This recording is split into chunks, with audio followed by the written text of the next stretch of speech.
School कालवा school Sikar की online कक्षाओं में आप सभी का स्वागत है। आज की हिंदी विषय की कक्षा में प्रकरण है अपना समास, और समास के अंतर्गत अपन पढ़ेंगे 3 नंबर पे द्विगु समास। द्विगु समास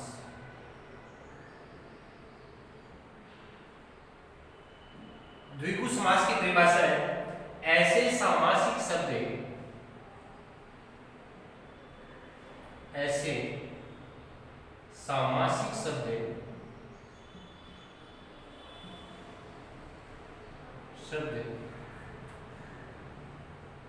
जिनका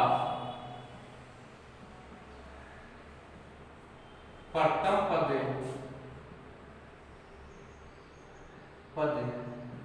संख्यावाची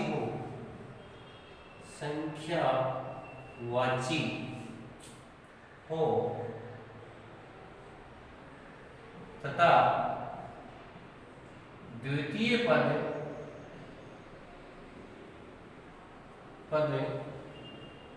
प्रधान हो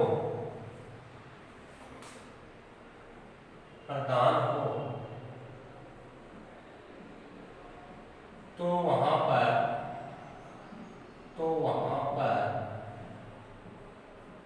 द्विगु समास से माना जाता है। एक बार पुनः परिभाषा को पढ़ते हैं कि ऐसे सामासिक शब्द जिनका प्रथम पद संख्यावाची या गणनावाची हो तथा द्वितीय पद है वो प्रधान हो तो वहां पर द्विगु समास माना जाता है। लेकिन द्विगु समास की एक शर्त है। द्विगु समास की शर्त ये है कि संख्या 1 से लेकर के 9 तक हो तथा 10 की गुणज हो तो वहां पर द्विगु समास होता है। तो वहां पर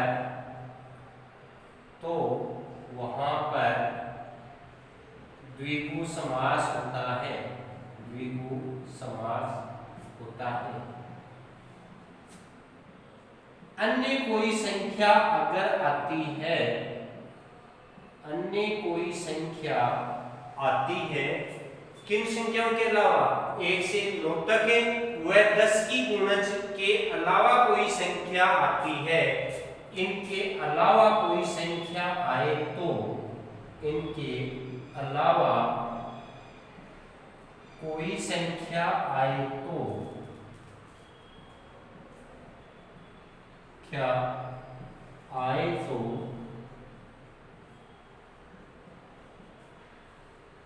द्वंद्व समास माना जाता है। द्वंद्व समास माना जाता है। जैसे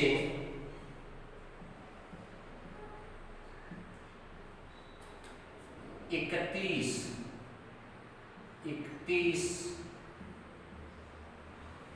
ये हो जाएगा 1 और 30, इसका समास विग्रह हो जाएगा 1 और 30। 31 1 और 30। अगर 1 से 9 तक वह 10 की गुणज कोई संख्या आए तो वहां पर द्विगु समास होता है। इनके अलावा कोई संख्या आए तो वहां पर द्वंद्व समास होता है। जैसे 31 1 और 30। लेकिन अपन बात करते हैं द्विगु समास की। द्विगु समास की परिभाषा को आपने भली भांति समझ लिया होगा कि जिससे सामासिक शब्द का प्रथम पद है वो संख्यावाची या गणनावाची हो और द्वितीय पद प्रधान हो तो वहां पर द्विगु समास माना जाता है। अब इसके उदाहरण सबसे पहले द्विगु शब्द को ही ले लेते हैं। द्विगु का अर्थ है या द्विगु का समास विग्रह है 2 गायों का समूह है। 2 गायों का। इसकी खास विशेषता यह है कि समास विग्रह करने पर संस्कृत में समाहार शब्द का प्रयोग किया जाता है और हिंदी भाषा में समूह शब्द का प्रयोग किया जाता है। जैसे यहाँ पर समूह शब्द का प्रयोग हुआ तो ये हिंदी भाषा का है, अगर ये संस्कृत भाषा का होता तो यहाँ पर समाहार शब्द का प्रयोग हो जाता। द्विगु का अर्थ है दो गायों का समूह है। अगला उदाहरण है चौराहा। चौराहा चार राहों का समूह है। चौराहा चार राहों का समूह है। चौराहा चार राहों का समूह है। चौमासा। चौमासा चार मासों का, मास का होता है महीना, चार मासों का समूह है। चार महीनों का समूह क्या कहलाता है? चौमासा कहलाता है। सप्तऋषि। सप्तऋषि सात ऋषियों का समूह है। सात ऋषियों का समूह है, सप्तऋषि कहलाता है। पंचवटी। पंचवटी पांच वट वृक्षों का समूह है। पांच वट वृक्षों का समूह है, पंचवटी कहलाता है। पांच वट वृक्षों का समूह है पंचवटी। त्रिलोक तीन लोकों का समूह है। त्रिलोक तीन लोकों का समूह है, त्रिलोक कहलाता है। तो यहाँ पर समास विग्रह किया जा रहा है। तो समास विग्रह से हमें पता लग रहा है कि यहाँ पर प्रथम पद है वो संख्यावाची है और द्वितीय पद है वो प्रधान है। जैसे यहाँ त्रिलोक है तो त्रि है वो प्रथम पद है, लोक है वो द्वितीय पद है। यहाँ त्रि संख्यावाची है जबकि लोक है वो द्वितीय पद है और वो क्या है साथ ही प्रधान भी है। अगले उदाहरण के रूप में आप पढ़ सकते हैं त्रिवेणी। वेणी का अर्थ होता है नदियां। वेणी का अर्थ होता है नदी। त्रिवेणी तीन नदियों का समूह है। तीन नदियों का समूह है, त्रिवेणी कहलाता है। तीन नदियों का समूह क्या कहलाता है? त्रिवेणी कहलाता है। अगले उदाहरण के रूप में है चतुर्वेदी। चतुर्वेदी चार वेदों का ज्ञान रखने वाला। चार वेदों का ज्ञान रखने वाला चतुर्वेदी कहलाता है। चार वेदों का ज्ञान रखने वाला क्या कहलाता है? चतुर्वेदी कहलाता है। त्रिवेदी। त्रिवेदी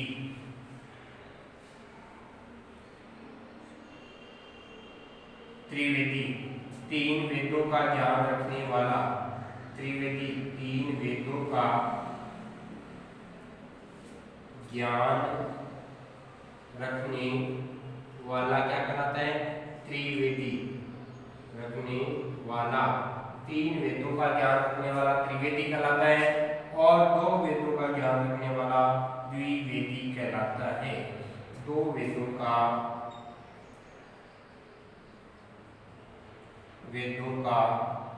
ज्ञान रखने वाला द्विवेदी कहलाता है। तो यहाँ पर वेदी और द्वि यहाँ दो है, यहाँ तीन है, यहाँ चतुर चार है, यहाँ त्रि है, यहाँ त्रि है, यहाँ पंच है, पांच है, सप्त है, चौमासा में चार है, चौराहा में चार है, द्विगु में दो है। तो यहाँ पर पद है वो क्या है? संख्यावाची है।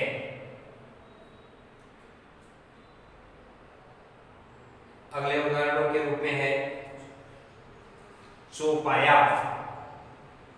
चौपाया चार पैरों वाला। चौपाया का है समास विग्रह चार पैरों वाला। चार पैरों वाला क्या कहलाएगा? चौपाया। चार पाई। चार पाई का समास विग्रह हो जाएगा चार पैरों वाली। चार पैरों वाली। चौपाया चार पैरों वाला, चारपाई चार पैरों वाली। चवन्नी, चवन्नी 4 अणु का समूह है। चवन्नी 4 अणु का समूह है। आप जानते हैं भली भांति कि 1 रुपया होता है उसमें 16 आने होते हैं। 1 रुपए में कितने आने होते हैं? 16 आने। और 25 पैसे को क्या कहा जाता है? चवन्नी कहा जाता है। उसी के साथ है अठन्नी। अठन्नी का हो जाएगा 8 अणु का समूह है। 50 पैसे को अठन्नी कहा जाता है। उसके बाद में है 12 आना। 12 है आना। 12 आना 12 अणु का समूह है। 12 अणु का समूह है। 75 पैसे को 12 आना कहा जाता है। तो 12 अणु का समूह क्या कहलाता है? 12 आना। और 8 अणु का समूह क्या कहलाता है? अठन्नी कहलाता है। उसी बाद है तिरंगा। 3 रंगों का समूह है। अपना जो राष्ट्र ध्वज है तिरंगा, उसमें कितने रंग हैं? 3 रंग हैं। तो 3 रंगों का समूह है। क्या कहलाता है? तिरंगा कहलाता है। 3 रंगों का समूह क्या कहलाता है? तिरंगा। पंचनद, पंचनद 5 नदियों का समूह है। 5 नदियों का समूह है। पंचनद कहलाता है। 5 नदियों का समूह है। पंचनद के नाम से जाना जाता है। नौलखा। नौलखा 9 लाख रुपए का जो हार होता है उसको क्या कहा जाता है? नौलखा हार कहा जाता है। 9 लाख रुपए का समूह है। नौलखा कहलाता है। 9 लाख रुपए का जो समूह है वो नौलखा के नाम से जाना जाता है। दोपहिया 2 पहियों का समूह है। दोपहिया, अपन मोटरसाइकिल को दोपहिया वाहन कहते हैं, मारुति को चौपहिया वाहन कहते हैं। तो दोपहिया 2 पहियों का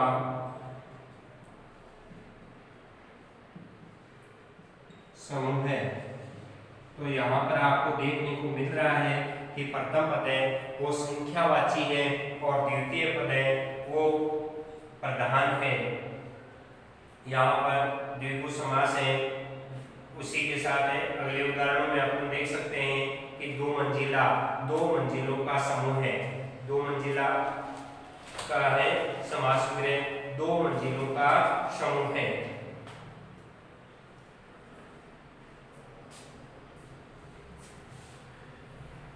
इन उदाहरणों को आप अच्छे ढंग से याद कर सकते हैं और बार बार अभ्यास करने से अच्छे ढंग से आपको याद भी हो सकते हैं। 2 मंजिला 2 मंजिलों का समूह है। 2 मंजिला 2 मंजिली इमारतें जो होती हैं उनको 2 मंजिला कहा जाता है। 2 मंजिलों का समूह है। षड ऋतु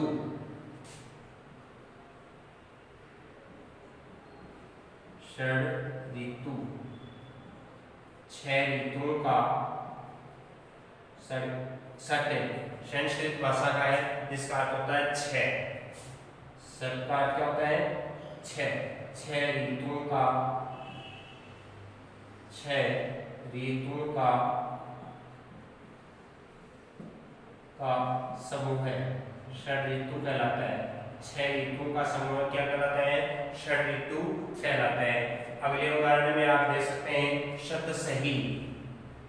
शतसही शतसही का समास विग्रह है। 700 दोहों का समूह है। 700 दोहों का समूह है। क्या कहलाते हैं? शतसही कहलाता है। या 700 का समूह भी शतसही कहलाता है। 700 दोहों का समूह भी ले सकते हैं और 700 का समूह भी ले सकते हैं। 2 राह है 2 राहों का समूह है। दो राहें, दो राहों का समूह, दो राहों का समूह क्या कहलाता है? दो राहें। अगले उदाहरण के रूप में अपन ले सकते हैं शतक। शतक का अर्थ होता है 100 का समूह है, 100 का समूह है। शताब्दी, शताब्दी 100 वर्षों का समूह है। शताब्दी 100 वर्षों का समूह क्या कहलाता है? शताब्दी कहलाता है। 100 वर्षों का समूह शताब्दी के नाम से जाना जाता है। 100 वर्षों के समूह को अपन शताब्दी कह सकते हैं। अगला है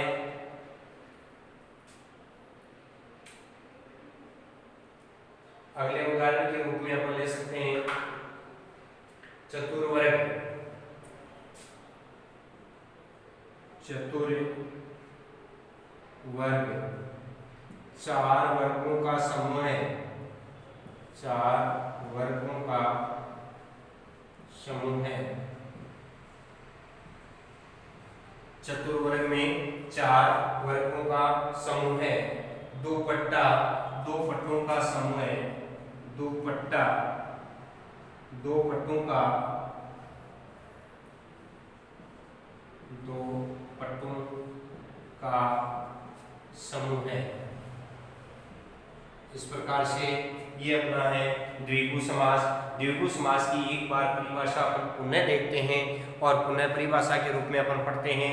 ऐसे सामासिक शब्द जिनका समास विग्रह करने पर हमें अंत में समूह शब्द का बोध होता हो या प्रथम पद है वो संख्यावाची हो और द्वितीय पद प्रधान हो, तो वहां पर द्विगु समास माना जाता है। शब्द सिंधु 7 सिंधुओं का समूह है। शब्द सिंधु 7 सिंधुओं का, सिंधु का अर्थ भी नदी होता है और सिंधु नदी भी है। 7 सिंधुओं का, नदियों का समूह है। क्या कहलाता है? सप्त सिंधु के नाम से जाना जाता है। सप्त सिंधु। पंचामृत 5 अमृतों का समूह है। पंचामृत 5 अमृतों का समूह क्या कहलाता है? पंचामृत कहलाता है।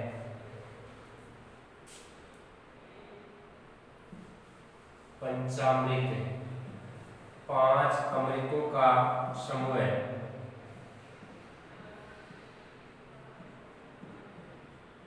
तो का समूह क्या कहलाता है?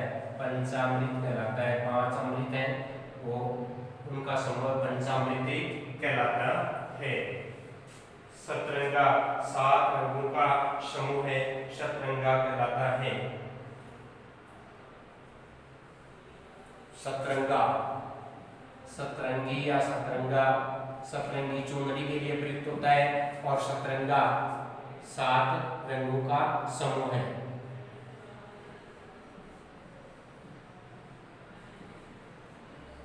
गुणों का समूह है।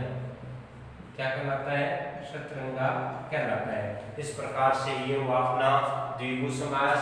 और अगले समास के रूप में अगले वीडियो में अपन पढ़ेंगे कर्मधारय समास। अगले वीडियो के रूप में कर्मधारय समास अपन पढ़ेंगे। और विद्यार्थियों, आप इनको अच्छे ढंग से तैयार करें ताकि आपकी परीक्षा में आपके 2 अंक का जो समास आता है उसमें आपको पूरे 2 अंक प्राप्त हो। किसी भी प्रकार की उसमें कटौती नहीं हो। आप इनको 2-3 दफे पढ़ लोगे तो आपको अच्छे ढंग से याद हो जाएगा। और बार बार आप इनको अभ्यास करें, बार बार आप समास विग्रह करें, बार बार परिभाषाओं को पढ़ें ताकि आप परीक्षा के दौरान कंफ्यूज नहीं हो कि इसमें कौन सा समास होगा अथवा इसका समास विग्रह क्या होगा। तो इस प्रकार से आप अच्छे ढंग से पढ़ सकते हैं समास। और अपन ने 3 समास पढ़ लिए हैं, अव्ययी भाव समास, तत्पुरुष समास और द्विगु समास। इन तीनों को अच्छे ढंग से आप याद करना और अगले वीडियो में आपको कर्मधारय समास पढ़ने को मिलेगा।